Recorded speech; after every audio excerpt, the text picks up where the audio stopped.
Cricket સટ્ટાકાંડમાં ઋષિ તુષાર આરોઠે ગોવાથી ઝડપાયો છે. ગોવામાં ભાડાના મકાનમાંથી ભેજાબાદ ઝડપાયો. ભેજાબાદની પૂછપરછમાં મહત્વના ખુલાસાની શક્યતા છે. કરોડોના ફંડ અંગે તપાસમાં ખુલાસાની શક્યતા. આરોપીના પિતા બરોડા ક્રિકેટ એસોસિએશનમાં કોચ છે. ભેજાબાદના પિતાની કોઈ પણ ભૂમિકા હજી સુધી સામે નથી આવી, પણ ગોવામાં ભાડાના મકાનમાંથી ક્રિકેટ સટ્ટાકાંડનો આરોપી ઋષિ તુષાર આરોઠે ઝડપાયો છે. એસઓજી પોલીસે ગોવામાંથી કલનગુટ બીચ વિસ્તારમાંથી ટેકનિકલ સર્વેલન્સના આધારે ગઈકાલે ઝડપી પાડેલ છે.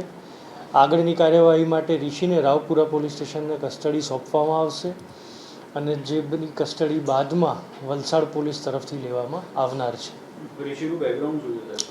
ઋષિ તુષાર અરોઠે જે છે એ રણજી પ્લેયર અગાઉ રહી ચૂક્યો છે અને ઘણી બધી ક્રિકેટ ટુર્નામેન્ટમાં અગાઉ ઇલાઇટ ક્રિકેટ પ્લેયર્સ તરીકે તેઓ રમી ચૂક્યા છે.